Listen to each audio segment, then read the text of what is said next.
মা হারানোর পরে বুঝবেন মা কি জিনিস, এর আগে আপনি বুঝবেন না।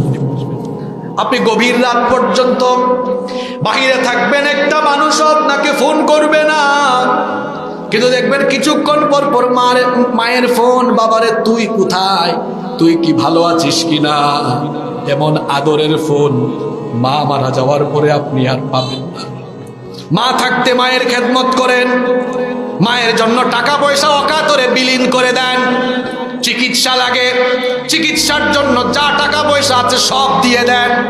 কারণ আপনি তো টাকা পয়সা না, গোটা জীবনের সম্পদ না, গোটা শরীরের চামড়া খুলে মায়ের জন্য জুতা বানাইলেও এক ফুটা দুধের হক আপনি আদায় করতে পারবেন না। এই জন্য যুবকদেরকে বলছি, সাবধান ভাইয়েরা, মায়ের সঙ্গে বেয়াদবি করবেন না। মা হলেন দুনিয়ার সবচেয়ে বড় নিয়ামত।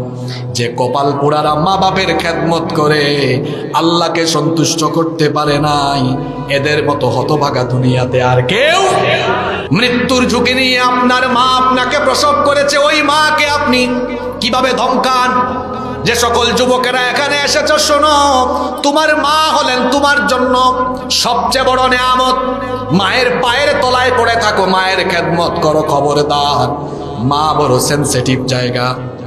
রাতের বেলা 2টা-3টার সময় বাড়িতে যাবেন, দেখবেন একটা মানুষও আপনার জন্য সজাগ নাই, কিন্তু গিয়া দেখবেন রাত 2টা বাজুক 3টা বাজুক, মা তো কোনো পাহারাদারের মতো বাড়ির দরজায় দাঁড়ায় অপেক্ষা করে। একজন সাহাবী এসে বললেন, নবী গো, খেদমত সবচেয়ে বেশি করব কার? নবীজি বললেন, উম্মুক, তোমার মা। সাহাবী দ্বিতীয়বার জিজ্ঞেস করলেন, সুম্মা মান, তারপরে কে? নবীজি বললেন, উম্মুক, তোমার মা। তৃতীয়বার বললেন, সুম্মা মান, তারপরে কে? নবীজি বললেন, উম্মুক, এরপরেও তোমার মা। 3বার মায়ের কথা বলার পরে সাহাবী জিজ্ঞেস করলেন, সুম্মা মান, এরপরে কার? নবীজি বললেন, চতুর্থবার আবুকা, তোমার বাবা। আর আপনারা তো পুরুষ মানুষ, যারা বাবা হয়ে গেছেন হয়তো তারাও বেজার হয়ে গেছেন, যারা বাবা হয় নাই, মিসকিন বিয়ে করে না।